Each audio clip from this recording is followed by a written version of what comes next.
Hello, lovely listeners. Welcome to another bland recital for sleep, the series where we explore the fascinatingly mundane and the boringly spectacular in a tone so soft, so slow, and so unthreatening that it might just tuck your brain into a nap.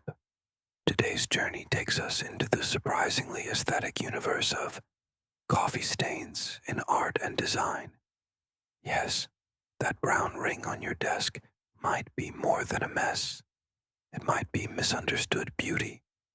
Let's begin with a moment of honesty. Coffee stains are universal.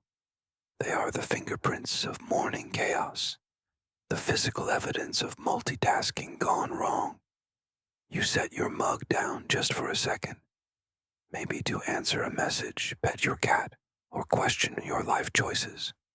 And bam, a circle of destiny is now permanently embedded on your wood grain or linen shirt.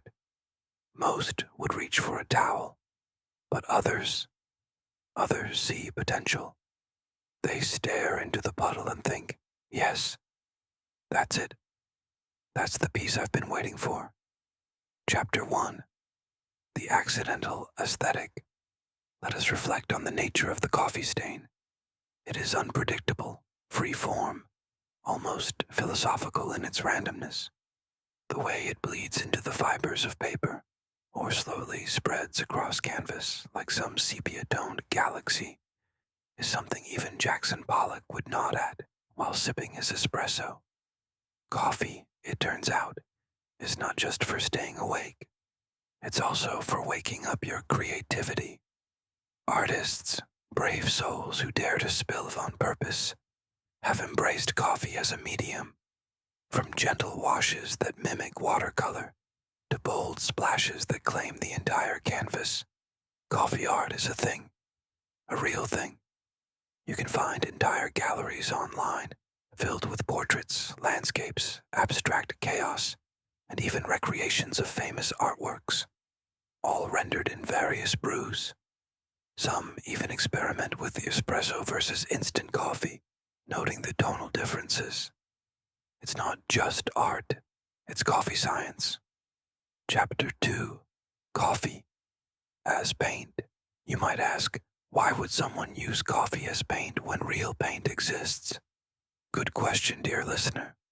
The answer lies partly in charm and partly in desperation. Coffee is cheap, accessible, and already sitting on the table. Why not dip a brush, or a finger, or a potato, or a piece of string into the brew and see what happens? Unlike traditional paint, coffee has no rules.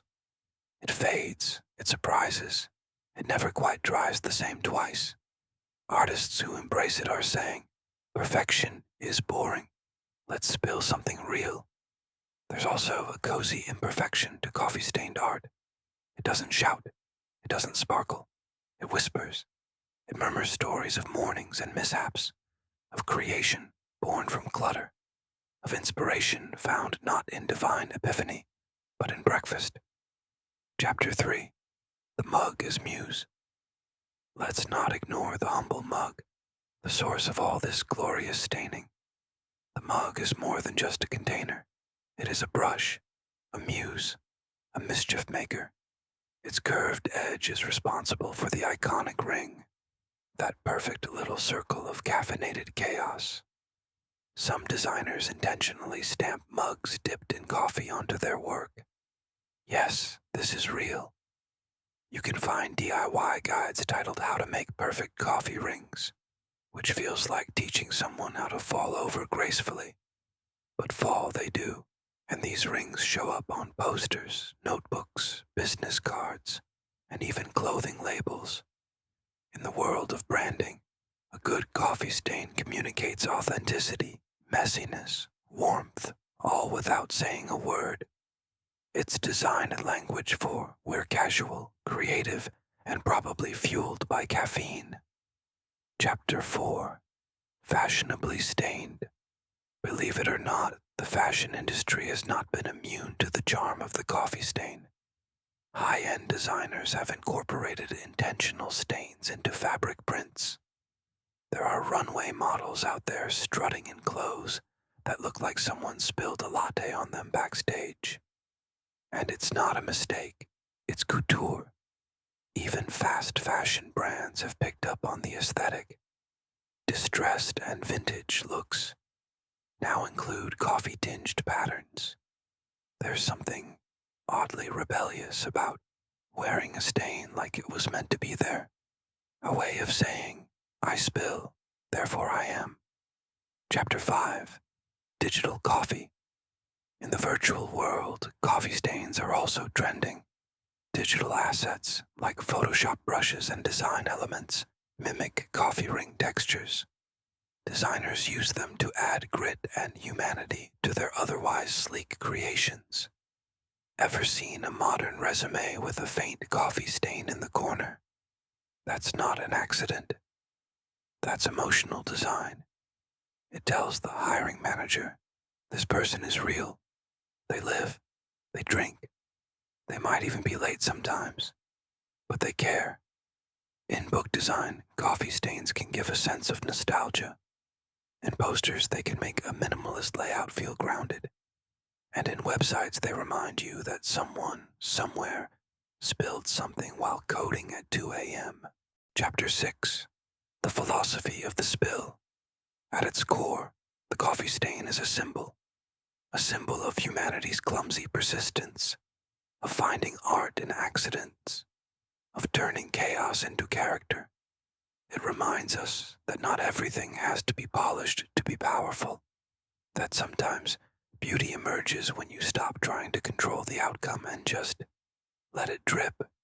There's a calm in accepting stains, in seeing the mess not as a mistake but as a mark of life happening. Every stain is a memory, a decision, a missed coaster. So the next time coffee spills, don't panic.